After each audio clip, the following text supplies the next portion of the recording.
ये जो टेंडेंसी है सेविंग की, ये कितनी सही है कितनी गलत है, इस बारे में बताइए। देखो, सेविंग की जो आज तक हम देखते आ रहे हैं, चाहे वो अपने पेरेंट्स को देखे या ग्रैंड पेरेंट्स को देखे, तो हर आदमी ये सोचता है। और आपकी ये बात बड़ी सही है कि जैसे ही घर में बेटी पैदा होती है, आदमी वहीं से सोच लेता है यार इसको पढ़ाना भी है, इसकी शादी भी करनी है, तो उसके लिए हम आज से सेविंग करना शुरू करें। ये एक मिडिल क्लास फैमिली है या लोअर मिडिल क्लास फैमिली है, तो उसके लिए कुछ आप सजेस्ट करें कि ये बैलेंस कैसे वो मापे। चलो एक एग्जांपल पकड़ लेते हैं। एक मिडिल क्लास फैमिली है जिसकी ₹1,00,000 की सैलरी, अगर वो अपनी सैलरी में से 5 से 10% की सेविंग करता है तो उसको बहुत बड़ा इम्पैक्ट नहीं पड़ेगा। हमारे पुरखे ये भी कह गए हैं कि पूत सपूत तो क्या धन संचय और पूत कपूत तो क्या धन संचय। मेरे को ऐसा लगता है अगर 10,000 के हिसाब से आदमी 20 साल तक अगर सेव करेगा तो मेरे हिसाब से 5 से 10 करोड़ रुपए तो बचा लेगा। कुछ लोग कहते हैं कि किराए के मकान पे रहना ज़्यादा फायदेमंद है, तो इस विषय में आपका क्या कहना है? मिडिल क्लास के लिए ही मैं पूछ रहा हूँ। दो चीजें हैं इसके अंदर। अगर आज की डेट में टेक्निक देखा जाए, 1 करोड़ रुपए का अगर मकान है तो उसका रेंट 20,000 रुपए, 20 या 25,000, 2-2.5% के हिसाब से होता है। बट अगर आप वैसे खरीदते हो और ब्याज देते हो तो 8% पे आता है, 9% पे आता है। आजकल की जो जनरेशन जिसको जेनजी बोलते हैं, उसको सेविंग का ABCD नहीं पता। उनका लाइफस्टाइल इज वेरी डिफरेंट। मतलब ऐसा लगता है मैं बोला ये आ कहाँ से गए, कहते ना एकदम से मतलब ब्रीड ही अलग हो गई। आप तो इतने अब्रॉड रहे, फॉरेन कंट्रीज़ में भी आप रहे, तो वहाँ ये EMI वाला और लोन वाला जो सिस्टम है और इंडिया में आपको क्या डिफरेंस दिखता है? देखो, जब मैं लंदन में पढ़ रहा था 2002 में, 4 साल में वहीं पे था, ये ट्रेंड वहाँ पे तब से है। वहाँ फैमिली वैल्यूज नहीं है। बच्चा जैसे 17 साल का होता है ना, घर से बाहर निकलता है।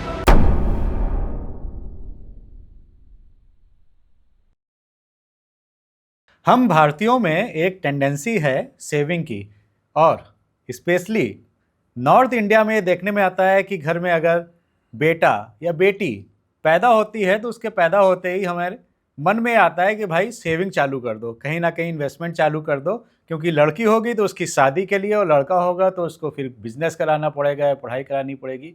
तो सेविंग करते हैं और इतनी सेविंग करते हैं कि उसमें कहीं ना कहीं अपनी छोटी छोटी खुशियों को दांव पे लगा देते हैं। नमस्कार, वंदे मातरम, जय हिंद। एक बार फिर से आपका बहुत बहुत स्वागत है तिवारी जी टॉक शो के इस बहुत ही खास एपिसोड में।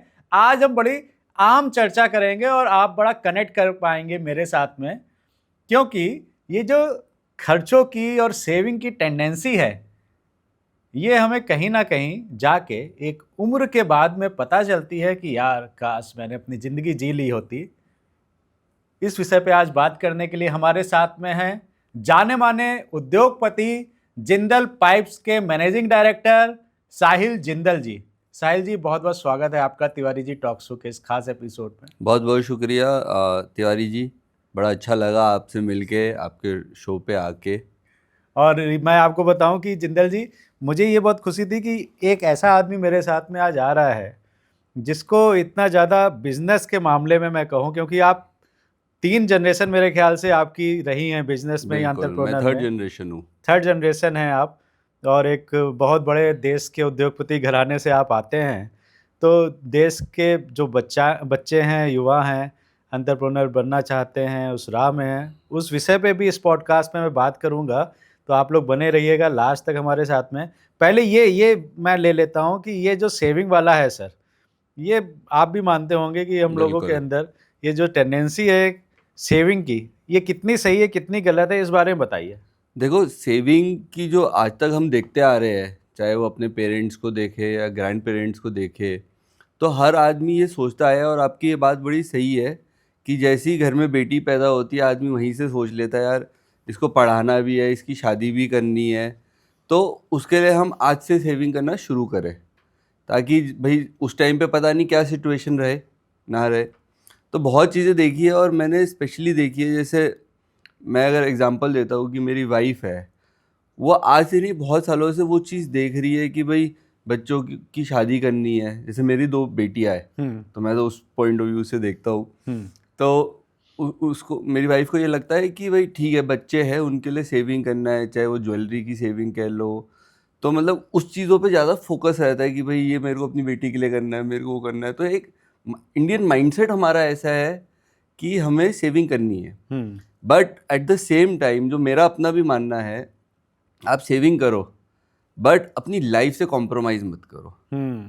क्योंकि मैंने बहुत एग्जांपल्स देखे हैं अपने से ऊपर, जैसे डैड की जनरेशन में सब देखा है कि आदमी पूरी ज़िंदगी अपना जो है वो बच्चों के पीछे लगा के, बच्चों के लिए सेविंग करना है, बच्चों के लिए, चाहे लड़का हुआ है तो उसके लिए काम करना है, बेटी है तो उसकी शादी करनी है, करने के चक्कर में पूरी अपनी ज़िंदगी जो है ना वो काम को समर्पित करके और अपनी खुशियों को दबा के चलता है।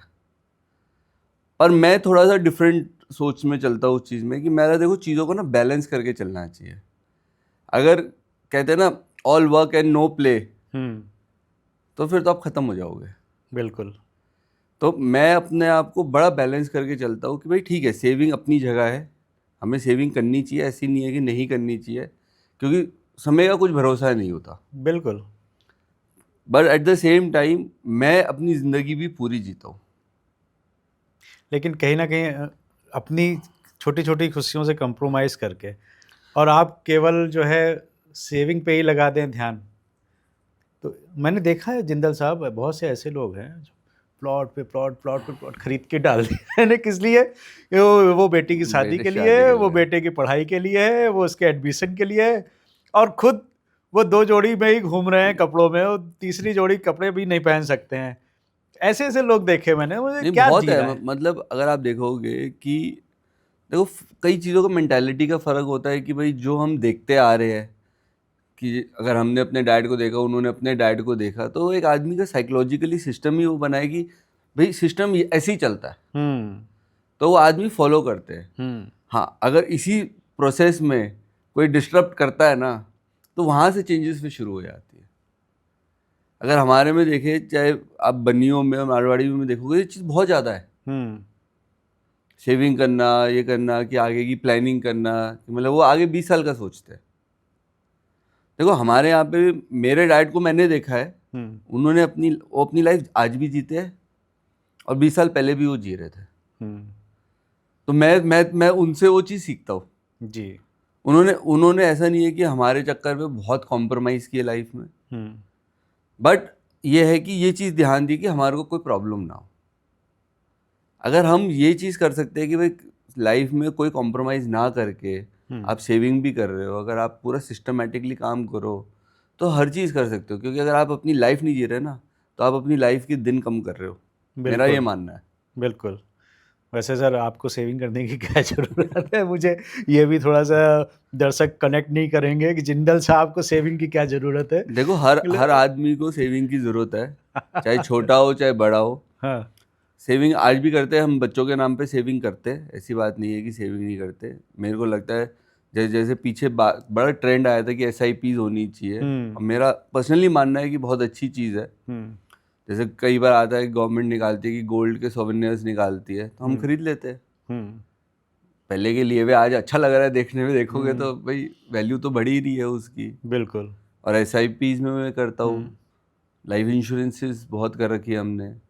तो देखो ये चीज़ें कभी ना कभी काम आती है, और ये कब हो जाती है, कब बन जाती है, कब पैसे चले जाते हैं, पता भी नहीं चलता। हाँ, लेकिन उसमें एक बैलेंस रहना चाहिए। बहुत ज़रूरी है वो बैलेंस। बैलेंस लोगों को नहीं समझ में आता है। अभी मैं आपसे बात करूँ कि एक मिडिल क्लास फैमिली है या लोअर मिडिल क्लास फैमिली है, तो उसके लिए कुछ आप सजेस्ट करें कि ये बैलेंस कैसे वो मापें? चलो एक एग्जांपल पकड़ लेते हैं। एक मिडिल क्लास फैमिली है जिसकी लाख रुपए की सैलरी है, हुँ। ठीक है? अगर वो अपनी सैलरी में से 5 से 10% की सेविंग करता है, हुँ। तो उसको बहुत बड़ा इम्पैक्ट नहीं पड़ेगा। बट अगर वही इन्वेस्टमेंट को, चाहे वो एसआईपीज़ है, म्यूचुअल फंड है, मतलब आपको जैसे भी करना है, मतलब हाँ। गवर्नमेंट की बहुत स्कीम्स है, अगर वो करता है, अगर उसका कंपाउंड देखता है 20 साल बाद, तो एक बहुत बड़ा अमाउंट बन जाता है वो, हुँ। और उसे डेली की इम्पैक्ट नहीं पड़ेगा। बट जी। एट द सेम टाइम वो काम कर रहा है, तो परिवार के साथ खुश रहना बहुत ज़रूरी है। हुँ। ऐसा नहीं है कि भाई से आपने बोला कि नहीं यार मैं तो 30% सेविंग करूँगा अपनी, हुँ। तो जो 20% आप एक्स्ट्रा कर रहे हो, वो कहीं ना कहीं आप कॉम्प्रोमाइज़ ही कर रहे हो ना अपनी फैमिली के साथ। बिल्कुल। आज आपका बेटा है, बेटी है, उसकी कोई चीज़ चाहिए, उसको कुछ चाहिए, अब सीधा आदमी क्या बोलते हैं मिडिल क्लास में, हुँ। नहीं हमारे बजट में नहीं है, हम हुँ। नहीं कर सकते। हुँ। बच्चे कई बार डीमोटिवेट हो जाते हैं, कई बार समझ भी जाते हैं। हुँ। बट आज की जनरेशन को देख के कोई समझने को राज़ी नहीं है बच्चा। नहीं। बहुत बुरा हाल हो रखा है इस टाइम पे। बिल्कुल। वो तो कहते हैं ना, इनकलाबी बन जाते हैं बच्चे तो आजकल, हाँ, बगावत पे उतर आते हैं फिर तो। भयंकर।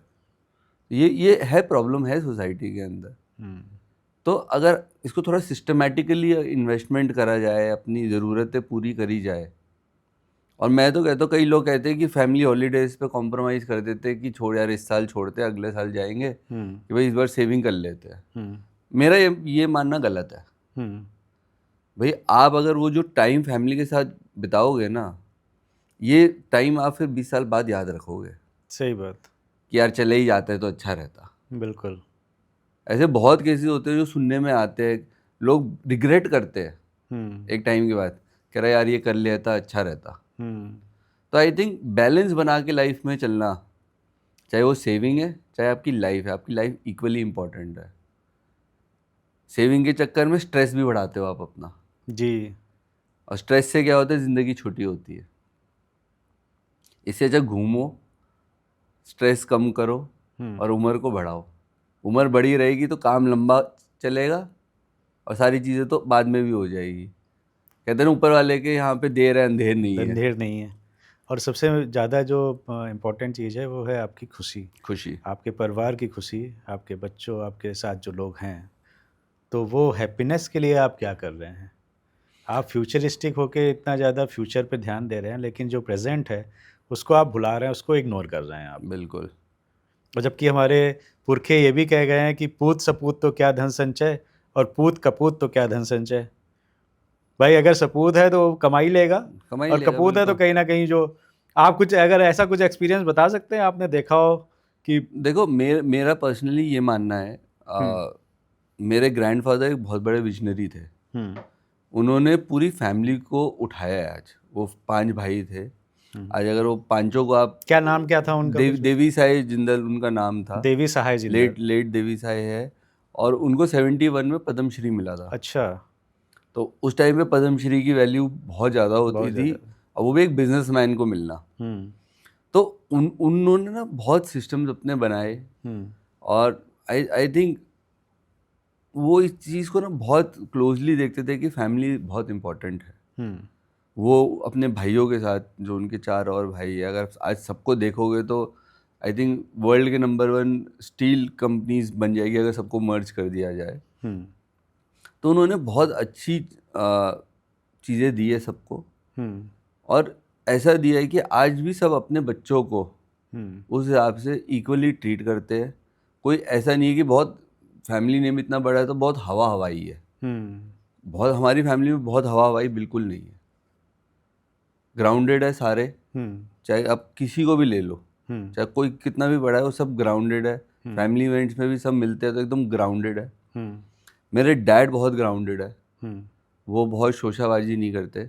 बट वो मेरे को हमेशा जो उन्होंने एक चीज़ सिखाई है ना, उन्होंने ये सिखाई है कि आज तो जियो, हम्म, कल के बारे में भी सोचो, बट आज से कॉम्प्रोमाइज़ मत करो। बिल्कुल। क्योंकि जहाँ आज से कॉम्प्रोमाइज़ करते हैं ना, वो आज भी अपने शौक पूरे करते हैं। हम्म, आज चाहे एक्सपेंशन कर रहे हैं, चाहे फैक्ट्रीज बढ़ रही है, बट उनके कुछ चीज़ें हैं जिनसे उनको खुशी मिलती है। हम्म, वो कहते हैं मैं तो करूँगा। हम्म, किसके लिए कमा रहा हो? अपने लिए कमा रहा हो। बिल्कुल, तो उनका यही है कि जब कमा रहे हो तो खर्चा भी करो। बिल्कुल। तो उस चीज़ को लेके मेरे को बड़ा उनसे वो बड़ा प्रेरित मिलता है कि भाई ठीक है, हम्म, कमा तो लेंगे ही हम। बिल्कुल। तो जिंदल साहब, आप तो मार्केटिंग से आते हैं और आपने विदेश में रह के पढ़ाई करी है अपनी। तो अगर मैं आपसे पूछूं कि एक कोई ऐसा कोई फार्मूला आप बता दें, मान लीजिए मिडिल क्लास का कोई व्यक्ति है और 1 लाख रुपए कमा रहा है महीना, तो उसमें कुछ फार्मूला होता है क्या कि कितने परसेंट आप कहाँ सेविंग करें, या कितने परसेंट आपका लॉन्ग टर्म सेविंग हो? देखो, इसमें ना 2 चीज़ें की कैलकुलेशन अलग होगी कि वो उसका खुद का घर है या वो रेंटेड में रह रहा है। दोनों में बता दीजिए आप। अच्छा, दोनों।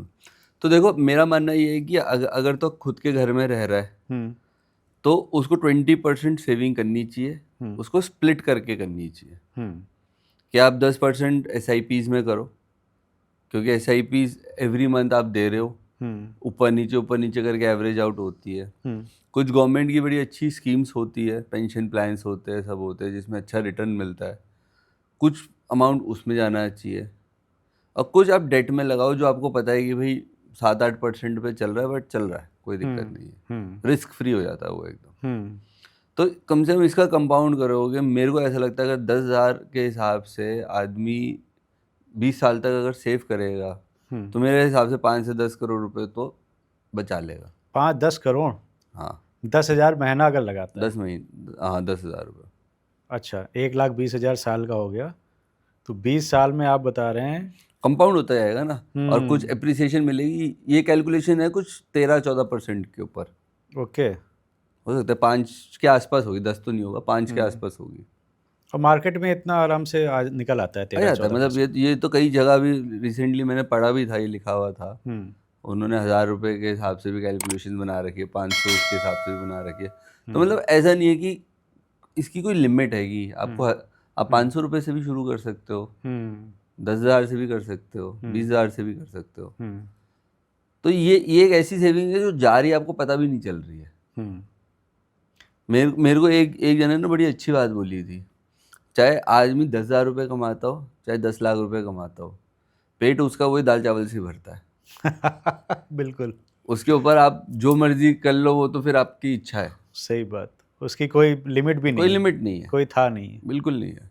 तो जिंदल साहब, एक मकान का भी आजकल एक रील पॉपुलर हुई थी, उसके लिए मैं पूछना चाहूँगा आपसे कि कुछ लोग कहते हैं कि किराए के मकान पे रहना ज़्यादा फायदेमंद है, तो इस विषय में आपका क्या कहना है? मिडिल क्लास के लिए ही मैं पूछ रहा हूँ। देखो, दो चीज़ें हैं इसके अंदर। अगर आज की डेट में टेक्निक देखा जाए, 1 करोड़ रुपए का अगर मकान है तो उसका रेंट 20,000 रुपये है, 20 या 25,000 रुपये, 2-2.5% के हिसाब से वो चलता है। बट अगर आप वैसे खरीदते हो और ब्याज देते हो तो 8% पे आता है, 9% पे आता है जी। इमीडिएटली अगर देखते हो तो रेंट बेटर है। बट अगर लॉन्गर रन में देखते हो कि भाई वो 1 करोड़ की प्रॉपर्टी अगर आप 5 साल रहते हो तो 2 की हो सकती है, 2.5 की हो सकती है, वो जो प्रॉपर्टी की वैल्यूएशन है ना, वो इंक्रीज होती है।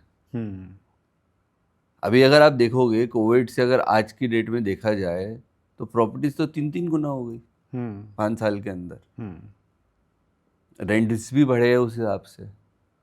बट मेरा पर्सनली ये मानना है कि अगर आपको लॉन्ग टर्म के हिसाब से देखना है तो जितना आप रेंट देना चाह रहे हो उतने की आप ईएमआई करो, अपना अपार्टमेंट, घर जो भी आपको लेना है आप वो लो, और उसको लॉन्ग टर्म विजन से रखो। तो जब वो प्रॉपर्टी की वैल्यूएशन बढ़ेगी तब आपको लगेगा कि हाँ, ये डिसीजन ठीक था। शॉर्ट टर्म में rent is always better, right, क्योंकि कॉस्ट बहुत कम हो जाती है, 2% के आसपास आती है उसकी कॉस्ट। बिल्कुल। ये भी डिपेंड करता है कि आपका मोटिव क्या है। मोटिव कुछ लोग ये होते हैं कि हाँ, आमदनी उतनी नहीं है, लेकिन हाँ, दिखाने के लिए कि हाँ, हमारे पास में फ्लैट है और इस सोसाइटी में हम रह रहे हैं, तो वो एक्स्ट्रा लोन लेके कर लेते हैं और वो फिर मंथली बर्डन।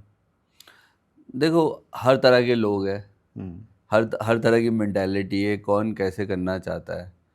कुछ लोग होते हैं कि जो जॉब शिफ्टिंग कर रहे होते हैं कि भाई जॉब की वजह से उनको स्टेट चेंज करना है, सिटी चेंज करनी है, उनके लिए रेंटल मॉडल काम करता है, क्योंकि उनको खुद ही नहीं पता कि मैं कब तक यहाँ रहूँगा। But for a longer run आप कभी बर्डन मत करो अपने आप को। ऐसा नहीं है कि लाख रुपए की सैलरी, 40,000 रुपये की ईएमआई बना लिया आपने, फिर तो आप बहुत चीज़ों पे कॉम्प्रोमाइज़ कर रहे हो। बिल्कुल।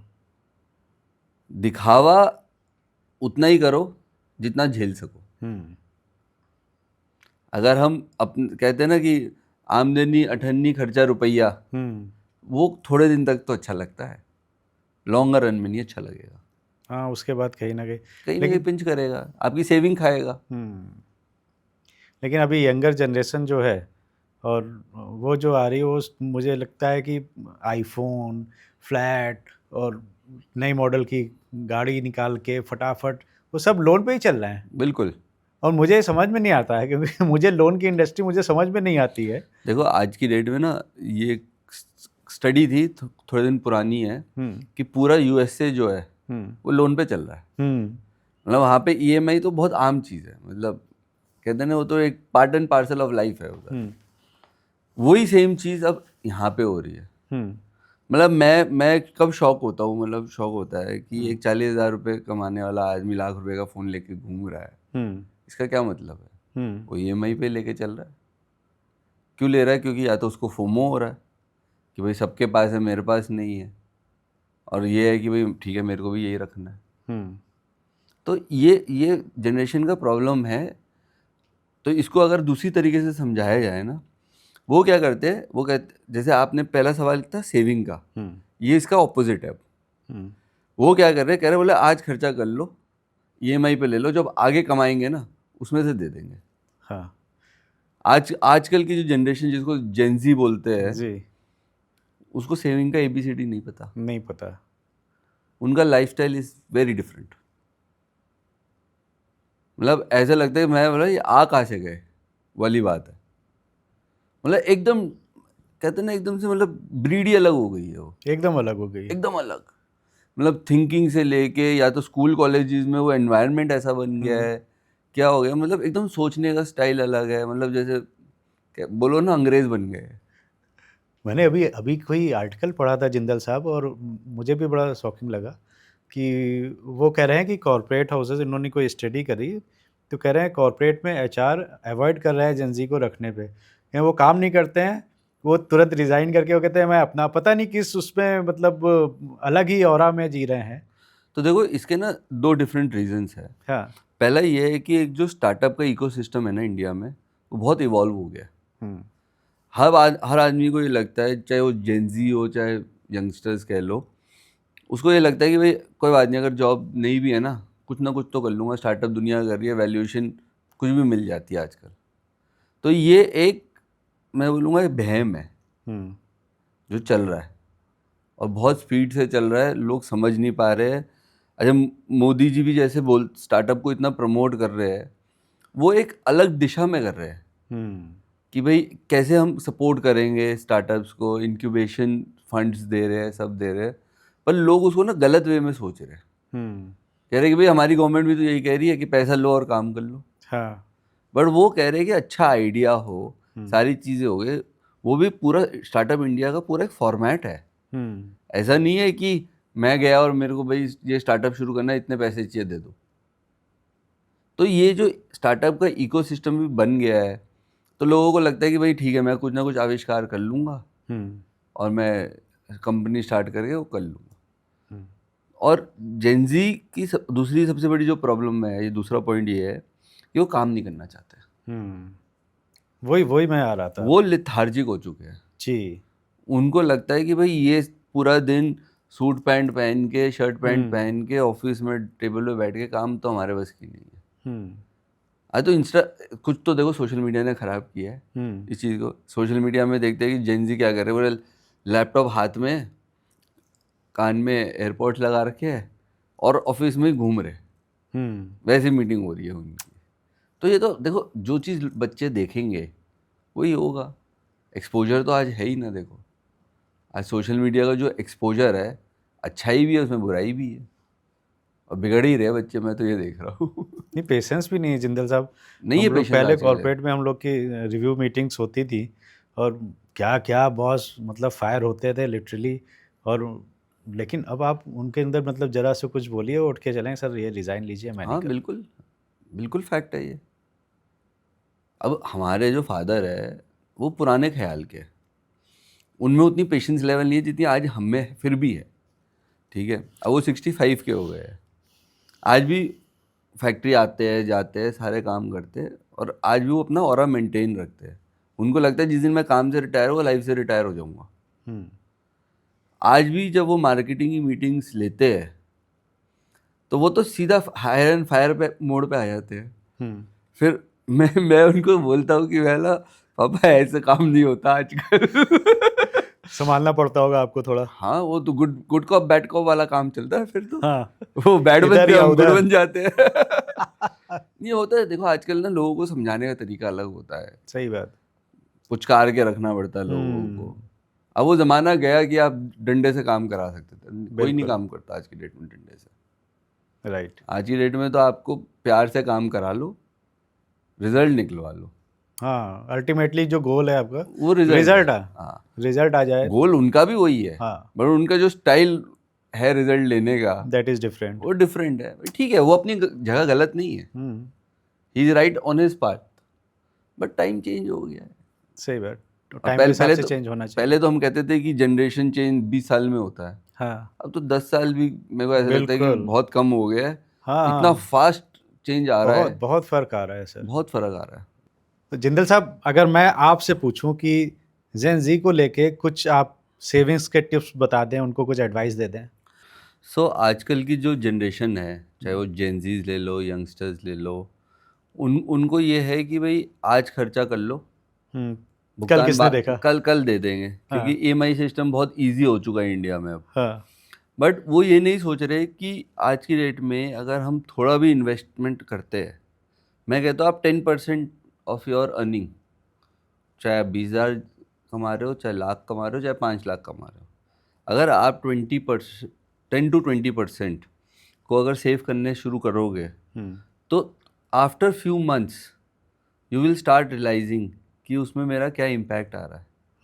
क्या होता है, आज आपने 10,000 की SIP करी, 10 10 10 10 करके समझ लो 5 महीने तक आपका चला गया। हम्म, आपने NAV देखा, हम्म, ठीक है, आपने दिए तो 50,000 है ना, हम्म, अगर वो 60,000 आपको दिखा दिया, आपकी मोटिवेशन तो वहीं पे बढ़ेगी हम्म, कि हाँ यार पैसा तो बढ़ भी रहा है मेरा। हम्म, हम आज की डेट में इंडिया में, स्पेशली यंगस्टर्स में, EMI ट्रेंड बहुत फास्ट चल रहा है। बोले अच्छा, रेंट पे भी घर लिया है ना, हाँ, तो बोले फ्रिज, माइक्रोवेव, हम्म, वॉशिंग मशीन सब EMI। हम्म, अच्छा, आज की डेट में किसी भी दुकान पे आप चले जाओगे, आप सामान बाद में खरीदोगे, पहले वो EMI वाले आपके हाँ, पीछे घूम हाँ, रहे होंगे। बिल्कुल, तो ऑटोमेटिकली वो ट्रेंड बन चुका है हमारे यहाँ पे। बिल्कुल, बट अगर हम सेविंग नहीं करेंगे ना, हाँ, तो हम आज तो जी लेंगे, पर जो हमारा टफ टाइम आता है ना, देखो हर किसी के लाइफ में टफ टाइम आता है। अगर हम बोलेंगे ना कि नहीं ज़िंदगी भर हमारा ग्राफ ऊपर ही रहेगा, नहीं हो, तो ये गलत है और मैं अपने आप से ही झूठ बोल रहा हूँ। तो ये काम तो हमें करना भी नहीं है। हमें ये है कि हमें reality check time to time करते रहना चाहिए कि हम कहाँ है, क्या कर रहे हैं, कैसे कर रहे हैं। और विदाउट सेविंग आप एक लेवल तक तो चलते रहोगे, और छोटी सेविंग के साथ आप लाइफ भी जी रहे हो, ऐसा नहीं कि आप लाइफ नहीं जी रहे हो। हम्म, एक्सपोजर आप उतना ही लो ना। अगर आप ये सोचोगे कि भाई मेरे को डेली बाहर खाना खाना ही है, हम्म, तो फिर तो आप अपनी हेल्थ के साथ भी खेल रहे हो और अपने फाइनेंसिस के साथ भी खेल रहे हो, और अपने फ्यूचर के साथ भी फ्यूचर खेल के रहे साथ हैं, तो खेल ही रहे हो। क्योंकि हेल्थ को रिलेट करती है आपके सारे इश्यूज से। और ये लोग वहाँ पे फंसते हैं जिंदल साहब, जाके मैंने देखा हुआ है कि जब इनकी जॉब जाती है, हम्म, आपको याद होगा कोरोना पीरियड में हमने कितने केसेस देखे कि अनएक्सपेक्टेड था और लोगों की जॉब गई, और वो लोग वहाँ पे फंसे जिनके ऊपर इतने लोन चल रहे थे, इतनी EMI चल रही थी कि अब तो हाथ में कुछ है नहीं और दूसरी नौकरी मिल नहीं रही थी। करेक्ट वो फिर आके एंड में डिप्रेशन और सुसाइड तक बात पहुंच जाती है। है ही। मतलब कोरोना कोरोना तो चलो, कहते हैं कि 200 साल में कभी ऐसी महामारी हम्म, बीमारी आती है, बट कोरोना एक रियलिटी चेक था, मैं तो ये बोलूँगा। एक सब नॉक नॉक। नॉक नॉक था, जिसने बहुत चीज़ें चेंज कर दी, लोगों का सोचने का तरीका चेंज कर दिया। और लोगों ने क्या है, कोरोना के बाद लोगों ने सेविंग, हम्म, और जो सबसे बड़ा मैं कहता हूँ स्पाइक आया है, वो हम्म, आया हेल्थ इंश्योरेंस में। हम्म, लोगों को तब रियलाइज़ हुआ कि हेल्थ इंश्योरेंस के क्या बेनिफिट है। बिल्कुल, बिल्कुल, तो उससे क्या हुआ, लोगों को ये पता चला कि भाई नौकरी भी गई, हॉस्पिटल गए, हॉस्पिटल का बिल भी बना, बोला सारी सेविंग ज़ीरो। तो मतलब बहुत अनफॉर्चुनेट हुआ जो कोरोना हुआ, बट कहते हैं ना कुछ चीज़ होती है तो उसके कुछ रिजल्ट्स भी निकलते हैं, कुछ हाँ, चीज़ें पता भी चलती है। ऐसे बहुत लोगों को मैंने देखा है कि जिन्होंने ज़िंदगी भर एक ही काम किया, बोले कुछ नहीं करना। जैसे आपने एग्जांपल दिया था कि भाई आदमी साफ सुथरा घूम रहा है, कोई दिक्कत नहीं, 2 जोड़ी कपड़े में खुश है, हम्म, पर ये है कि प्रॉपर्टी पे प्रॉपर्टी बनाया जा रहा है कि बोले हम्म, काम आएगा। हम्म, ऐसे लोगों ने भी पलटी खाई है उस हाँ, में। लोगों ने बोला यार अब तो पता नहीं, इस बार तो बच गए, आगे का कोई भरोसा नहीं है, कम से कम जो लगता है कि ज़िंदगी बची है जी, उसको तो जी ले अच्छी तरह से। हम्म, और ट्रैवल बिजनेस भी अगर आप देखोगे पोस्ट कोविड, मतलब 2 साल बाद, क्योंकि 1 डेढ़ साल तो चला, एकदम से स्पाइक आया है। बहुत ज़्यादा। बहुत ज़्यादा, मतलब कई कई जगह देखते हैं, जैसे मेक माई ट्रिप, ईज माई ट्रिप वगैरह ने काफ़ी स्टैटिस्टिक्स हम्म, दिखाए कि जो जिसमें लोगों ने ट्रैवल करना बहुत ज़्यादा शुरू कर दिया। बिल्कुल।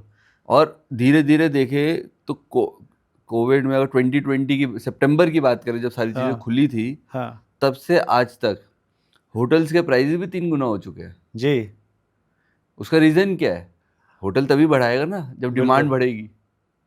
डिमांड बढ़ती है, हम कहीं भी जाते हैं, जो चीज़ें पहले सस्ती मिलती थी आज सब हाँ। महंगी मिलती है। अच्छा, मुझे एक और बात याद आ गई यहाँ पर कि इसमें भी ईएमआई इंटर कर गई है।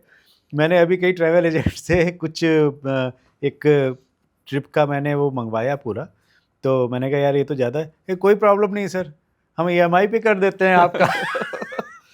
सो तो देखो, ये प्रॉब्लम तो है, मतलब आज कन्वीनियंस तो है ही। देखो आज हाँ, क्या होता है, एक मिडिल क्लास फैमिली को अगर साल में एक हॉलीडे बनानी है, मैं कहता हूँ अगर बैंकॉक ही चले गए 4 जने, तो लाख रुपए का खर्चा तो है ही। आराम से। ठीक है, अब वो लाख रुपए एक साथ तो दे नहीं सकता है हम्म, वो क्या करेगा, बैंक से पेमेंट करेगा, बैंक 6 EMI 12 EMI पे करेगी, वो पूरा साल निकल जाएगा, फिर हम्म, दूसरी हॉलीडे आ जाएगी। हाँ, तो देखो ईएमआई तो बर्बाद कर ही रही है आदमी को। कन्वीनियंस है, but convenience comes at a cost. सही बात। और लोग ये नहीं देख रहे कि जो इंटरेस्ट कॉस्ट आप दे रहे हो वो क्या है। हम्म, 12% से लेके 18% तक रेंज करता है बैंक टू बैंक हम्म, और चीज़ टू चीज़। कई कई है कि कई लोग कहते हैं कि ज़ीरो कॉस्ट ईएमआई है, और उसके पीछे भी तो आपके चार्जेस ये वो सब लगते ही है। इलेक्ट्रॉनिक्स में तो 0% कर दिया, क्योंकि भाई उनको भी माल बेचना है अपना। हम्म, कुछ तो कंपनीज बेयर करती है वो। हम्म। आप तो इतने अब्रॉड रहे, फॉरेन कंट्रीज़ में भी आप रहे, तो वहाँ ये ईएमआई वाला और लोन वाला जो सिस्टम है और इंडिया में आपको क्या डिफरेंस दिखता है? देखो, जब मैं लंदन में पढ़ रहा था, मेरे 2002 में, हम्म, 4 साल में वहीं पे था। हम्म, ये ट्रेंड वहाँ पे तब से है। अच्छा, वहाँ पे तब से ईएमआई सिस्टम है, हाँ, चाहे वो होम लोन हो, हम्म, चाहे वो कोई भी पर्सनल चीज़ के लिए हो, वहाँ पे ईएमआई में हर चीज़ मिलती थी। हम्म, फ़ोन भी मैंने उस टाइम पे फ़ोन, क्योंकि कॉलेज में जब थे, जब घर वाले भी लिमिटेड पैसे देते थे कि भाई ठीक है तुम्हारा ये बजट है, हम्म, ताकि हम भी कंट्रोल में रहे कि भाई हम्म, वो सारी चीज़ें, तो हमने भी लिया फ़ोन वहाँ पे ईएमआई पे। हम्म, मतलब कोई बात नहीं है, तो सिस्टम है यहाँ का। हम्म, तो बट वहाँ पे ईएमआई से पूरा देश चलता है, और क्रेडिट कार्ड पे पूरा देश चलता है। हम्म, क्रेडिट कार्ड दूसरी बीमारी है वहाँ पे।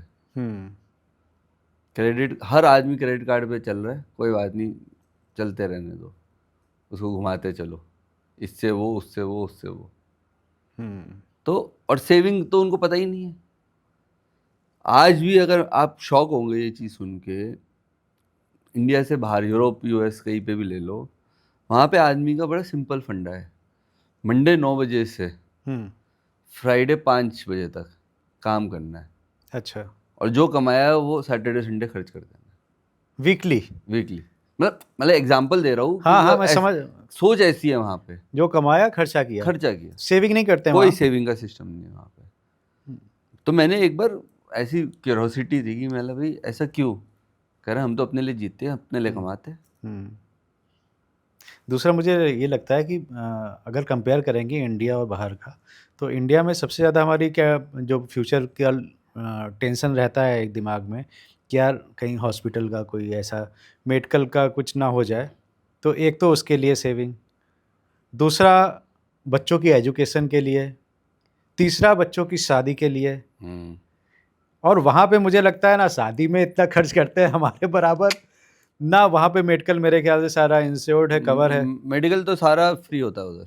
सारा फ्री है, एजुकेशन का भी यही हाल है। एजुकेशन भी काफ़ी हद तक फ्री है वहाँ पे। हुँ, अगर जैसे कोई बाहर से आता है, जैसे यूके का एग्जांपल ले लेते हैं, अगर यूके का कोई रेजिडेंट है, हुँ, तो उसकी फ़ीस मान लेते हैं 1000 पाउंड है, हुँ, और यही अगर कोई बाहर का बच्चा आ रहा है, उसकी 8000 पाउंड है। 8 गुना? 8 गुना। ओह! और ये कॉलेज टू कॉलेज वेरी भी करता है। हुँ, मतलब ये तो हाइपोथेटिकल फिगर है, 1000 हुँ, पाउंड में, लाख रुपए में तो कहीं की कोई फीस नहीं होती, बट एक एग्जांपल पॉइंट ऑफ व्यू से मैं बता रहा हूँ कि भाई 8 गुने का फ़र्क है। हम्म तो ये पैसा तो बाहर वालों से ही कमाते हैं ना, हम्म हम इंडियंस ही दे रहे हैं पैसा सारा। बिल्कुल। तो वहाँ पे उनकी टेक्निकली कॉस्ट ऑफ लिविंग है। और जो दूसरा सबसे बड़ा जो शॉकिंग चीज़ है ना वहाँ पे, वहाँ फैमिली वैल्यूज़ नहीं है। हम्म बच्चा जैसे 17 साल का होता है ना, घर से बाहर निकाल देता है। देख भाई अपना देख। अपना देखो, हो गया हमारा, हमने तुम्हें पाल लिया। हम्म मतलब मैं इतने दोस्त बने, सब बने जो कॉलेज हॉस्टल में रहते थे, वो इसलिए आते थे हम्म कि भाई घर से निकाल दिए, अब तुम 3-4 साल काम मतलब पढ़ाई करो अपनी, उसके बाद खुद अपनी जॉब ढूंढो और अपने आप सेटल हो जाओ, हमें कोई लेना देना नहीं है। मुश्किल से 5% ऐसी फैमिलीज होगी जो फैमिली वैल्यूज़ पे चलती है कि भाई ठीक है सब साथ में रहे। वहाँ तो नहीं है, कोई साथ रहने को राज़ी नहीं है। हम्म शादी से ज़्यादा तो डिवोर्सेस है वहाँ पे, हम्म आधे से ज़्यादा सिंगल पेरेंट्स है। तो सबको अपना हुआ है कि भाई अपना कमाओ अपना खाओ। तभी जो मंडे टू फ्राइडे वाली बात मैंने बोली थी वो इसलिए तो है। हम्म वो क्या करते, बोले ठीक है 1 हफ्ता काम कर लिया, अब वीकेंड मौज। कुछ ज़्यादा ही मौज ले रहे हैं वो लोग। हाँ, और जो मैं आपको बता रहा हूँ 17 साल में जब निकाल देते हैं पेरेंट्स घर से बाहर कि भाई अब तुम कॉलेज जाओ, हाँ 17-18 जो भी साल में वो ग्रेजुएट हो रहा है, वो उसकी जो पढ़ाई है, चाहे उसमें 1000 लाख लग रहे 10 लाख लग रहे, वो भी गवर्नमेंट देती है सब्सिडाइज ईएमआई पे। अच्छा। हाँ, कि जब वो कमाने लग जाएगा हाँ तब उसका टाइम शुरू होगा पेमेंट का। ओह तो एटमॉस्फेयर बहुत डिफरेंट है, मतलब इकोसिस्टम बहुत डिफरेंट है। मतलब कंपैरिजन में देखें, मैं तो अपने, मेरे को बहुत लोग ये पूछते हैं कि भाई तुम वहीं क्यों नहीं बस गए।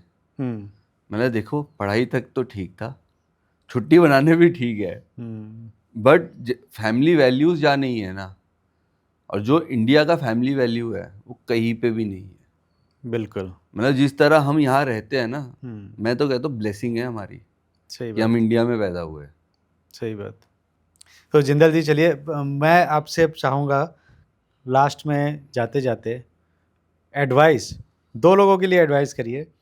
एक तो जो मिडिल क्लास हैं, वो बेचारे बहुत परेशान रहते हैं आगे चल के बच्चों की शादी कैसे होगी, पढ़ाई कैसे होगी, तो उनको क्या एडवाइस देना चाहेंगे। और दूसरी तरफ इसका अपोजिट जो जेनजी है, जो आज पे विश्वास कर रहा है और ईएमआई पे ईएमआई लेता जा रहा है, उसके लिए क्या एडवाइस करना चाहेंगे इन दो एडवाइस के साथ में। देखो मैं ये मिडिल क्लास फैमिली से सजेशन तो नहीं, रिक्वेस्ट ही करूँगा कि देखो आप अपनी सेविंग करो, उतनी करो कि आपको तकलीफ़ ना हो। ऐसा भी नहीं कि आप ओवर सेविंग करके आज का अपना चीज़ों को कॉम्प्रोमाइज़ कर रहे हो कि मैं ये कर सकता था यार, बच्चों के चक्कर में मैंने ये छोड़ दिया। कॉम्प्रोमाइज़ ना करो, बट सिस्टमैटिक आप अगर अपनी सेविंग्स रखोगे, देख के कि भाई कितने साल में आपको बच्चे को पढ़ाना है या शादी करनी है, उस हिसाब से आप कैलकुलेशन करके चलो कि भाई इन्फ्लेशन भी तो बढ़ रहा है ना। अगर टेक्निकली देखें तो 7% का कैलकुलेशन किया जाता है कि 7% से महंगाई बढ़ रही है। तो उस हिसाब से ये आप अपना एक बजट बनाओ कि भाई आपको बच्चे की शादी तक कितना पैसा होना चाहिए आपके पास, उसको रिवर्स कैलकुलेशन करो। आज की डेट में इंटरनेट पे बहुत टूल्स है जो आपको कैलकुलेशन करके दे सकते हैं कि भाई अगर मेरा पैसा आज मैं पैसा लगाता हूँ 7% महंगाई के हिसाब से, 20 साल में मेरे को बच्चे की शादी करनी है, तो कितना पैसा मेरे को चाहिए, उस हिसाब से आप अपनी रिवर्स कैलकुलेशन करके वो करो। एजुकेशन का हो गया, ये हो गया, और हेल्थ इंश्योरेंस तो बहुत ज़रूरी है, हर आदमी को करनी चाहिए। कब इमरजेंसी आ जाए, कुछ आ जाए, उस टाइम पे पूरा फंड फ्लो ख़राब हो जाता है। तो जो सबसे ज़्यादा मैंने लोगों के साथ प्रॉब्लम यही देखी है कि लोग मेडिकल को इनकॉर्पोरेट करके नहीं चलते हैं। स्पेशली मिडिल क्लास में ये प्रॉब्लम बहुत आती है कि जब एकदम से कोई बहुत बड़ा मेडिकल इशू आ जाता है या मेडिकल बिल आ जाता है तो आदमी कॉम्प्रोमाइज़ करके पूरी अपनी सेविंग ख़राब कर देता है। बिल्कुल। तो आई थिंक वो करना चाहिए। 10-12 हज़ार रुपये का मेडिकल कवर आता है, जो हाँ मैंने हाँ देखा है जनरली। कई तो कंपनीज आजकल कर रही है, हम जैसे कई जगह पे हम अपनी एम्प्लॉयज़ का हम ही कर देते हैं कि भाई कोई उनके ऊपर बर्डन ना आए, क्योंकि कॉर्पोरेट इंश्योरेंस कई बार सस्ती अच्छे रेट पे मिल जाती है। देखो जेनजीज को समझाना बड़ा मुश्किल काम है, बट जेनजीज को यही मैं रिक्वेस्ट करूँगा कि आप लोग सीखे जो आपके पेरेंट्स करते आए हैं इतने टाइम से। जो माँ बाप सिखा सकते हैं वो कोई नहीं सिखा सकता है। और साथ में सेविंग्स करे और ये ना देखे कि भाई मेरे दोस्त के पास आईफोन है तो मेरे को भी आईफोन चाहिए। हो सकता है उसका डायनामिक्स कॉस्टिंग का अलग है, आपका अलग है। तो सेविंग्स पे ध्यान दीजिए। अगर आपको लगता है कि भाई मेरे को अभी सेविंग नहीं करनी, तो पर आगे के लिए ईएमआई का बर्डन अपने पे ना रखे। क्योंकि मैंने एक चीज़ देखी है, मैंने एक बंदे को देखा था, 80,000 की उसकी सैलरी थी, आईफोन का उसको था और दुनिया भर की उसने ईएमआई बांध रखी है। प्रॉब्लम क्या होती है, 2 बच्चे भी है। अब उसके साथ सबसे बड़ा प्रॉब्लम ये है कि अब उसको ये लगता है कि जॉब की अगर इनसिक्योरिटी हो जाती है तो उसको उस चीज़ की टेंशन नहीं है, उसको टेंशन ये है कि ईएमआई कैसे भरी जाएगी। तो अगर आप हर चीज़ पे ईएमआई रखोगे और डिपेंडेंट हो जाओगे कि भाई अगर कल को सैलरी नहीं आई या कुछ डिले हो गया तो ईएमआई आएगी, और बैंक आपसे उस टाइम पे जो पैसा लेंगे ना, वो आप सोचते रह जाओगे कि भाई इतना तो मेरा लगा भी नहीं, जिससे ज़्यादा उससे ज़्यादा तो मैंने दे दिया आप। बिल्कुल। और फिर आपका सिविल ख़राब है, आगे आपको ईएमआई नहीं मिलेगी। तो बहुत सारे परम्यूटेशंस और कॉम्बिनेशंस रहते हैं इसके अंदर। तो कोशिश करें जितनी कम आप ईएमआई ले, अपना लाइफस्टाइल उतना ही जिए जो आपको अलाउ करता हो। बिल्कुल। तो भाई जिंदल साहब ने इतनी अच्छी अच्छी आपको सलाह दे दी है, मानना ना मानना आपके ऊपर है। आप जैसा सही समझें वैसा करें, क्योंकि जिंदल साहब अपने एक्सपीरियंस से ये आपको एडवाइस कर रहे हैं और इन्होंने पढ़ाई भी करी है उस फील्ड में, इस वजह से आपको ये एडवाइस दी। आज का पॉडकास्ट आपको कैसा लगा हमें कमेंट करके लाइक करके बताइए। अगर आपके कुछ सवाल हैं तो ज़रूर हमें कमेंट करके पूछिए और मैं उसके जवाब जिंदल साहब से लेकर आप तक ज़रूर पहुंचाऊंगा। देखते रहिए Tiwari ji talk show. Subscribe ना किया हो तो सब्सक्राइब कर दीजिए और अपनी सेहत का बहुत बहुत ख्याल रखिए।